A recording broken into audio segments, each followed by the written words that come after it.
Good morning. It's Jonathan Barratt with the morning debrief for February February the 25th today, and a little bit of a seesaw night last night, and most of it on the back of what Ben Bernanke said concerning interest rates. Interest rates are to stay low as jobless claims and jobless remains low. In addition to that, we also had some negative number which supported his comments, and that was on new housing starts, and the market decided that obviously Bernanke did the right thing there, and up she went. That was actually new sales of new homes was the lowest we've had. So that was quite negative. So the market rallied on the back of the belief that Bernanke's comments are correct, and also the US dollar. US dollar firmed a little bit, but generally a little bit under pressure, but that gave some support to some of our commodities. Let's have a quick look and a quick roundup.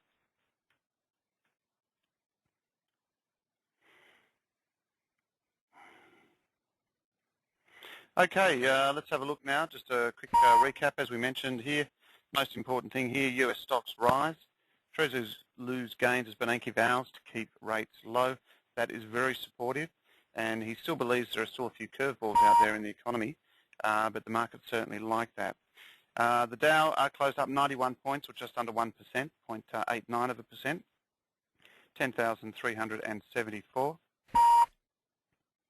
The S&P was up 10. At 11.05, the Nasdaq was up 22 at 22.35. In Europe, obviously European markets were initially weak, but they certainly liked what Bernanke had to say. The Stoxx 50 was up 4 points. The FTSE was up 27. The DAX was up 11, and the CAC was up 8. The local market, the SPY, was up 15 points, so that certainly gave a little bit of strength there on the market, and onwards and upwards she actually went. So that in itself, I think, is quite good. Okay, let's now have a look. All right, there we go. Let's now have a look at some of the foreign exchange, some of the markets, and see what that dollar's trying to do, because it's a bit tough at the moment. Okay, here we go. Let's quickly start with the dollar index. And as you can see, it's certainly trading in a funny range, but it's certainly ranging. Now, this sort of move indicative of a move that wants to see that dollar higher. And at the moment, the dollar index is 80.85, so just be a little bit cautious of that. Very hard to tell, but this style of trading is indicative of a market that does want to trade higher. Although when you look through the daily charts, you can see that it does look relatively. It doesn't look like a top yet until we take out that. But when you come back to the hourly charts, it certainly does, in my mind, start to feel a little bit more aggressive. Anyway, it's mid-range at the moment. The spikes are to the top side. That indicates that a market's a little bit stronger. So happy to buy back down to that 80.50, 80.60, and a stop below 80.20 is probably where the money is. Okay, so how did that affect the general currencies? So just having a look at the euro. As you can see, stuck in a range, pretty much personifies what the US dollar index has done. But I don't like that style of formation at the moment. You can't get much out of it other than a bit of a continuation move to the downside.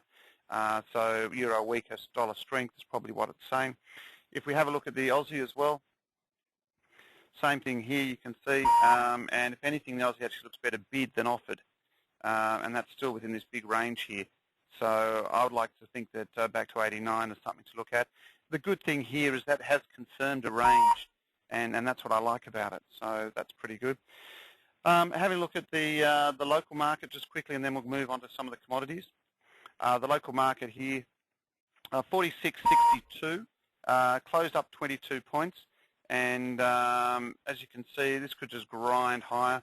That was a move we talked about as being very important, but we're obviously seeing resilience to further falls for the market.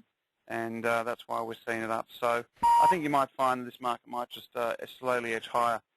Let's see what's happening in terms of what's happening in Greece, because that's starting to flare up a little bit. So I think it's important that we do keep very close to that. And there's obviously some violence there that might spread, and that's something which we've got to keep a mindful eye on. Okay, so that's the local market, probably expected to open up just a fraction higher. Having a look at the softs. And let's have a look at gold first. Gold, 10.96, bit of a fall early, but as you can see, it seems to be wanting to trade a bit of a range, but that 1090, if you were going long, that's where I think the stop goes, below 1090, 1080. We are still long gold, by the way. We felt it was good that we were long at 1106 and a quarter. We are still long at that level, but our stop now is at 1088, just so you know. And if it breaks to that area, then we're out. Okay, small loss, which is good, so it doesn't bother me. On to some of the softs, just looking at corn. Corn in itself continues its good run high, which is great. Still not a bad trade. We do like it, so happy to run with that. And having a look at soybeans, closed up, which was good, certainly after that big spike we had the other day, so quite happy there. Still showing signs of movement to the top side. Wheat actually didn't perform as well as we'd like it to, but certainly looking okay at the moment, so let's stick with that. Obviously, we had expiry of a lot of the contracts, and that might affect prices at the moment. So that's really about it on that front. On the economic calendar today, in Australia, we've got private capital expenditure, construction works. Most important data is Euro business confidence, and consumer, industry, and economics. Durable goods in the States will be widely watched. Big one, initial jobless claims, house price index also, and Fed Barratt to speak on the US economic outlook. So that in itself could provide us with a little bit of fun.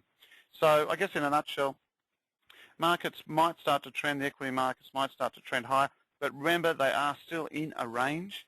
They haven't broken out either way yet, and so probably expect more range in trader. Currencies, Aussie perhaps on the lower end of its range, gold lower end as well, but we know where we can put our stops, so that's important. So the two trades that we have open at the moment are Aussie and gold. So let's see what happens, and if anything large happens in the markets or we like, we'll certainly let you know. That's about it for me today. Hope you have a good day, and we'll certainly talk to you tomorrow.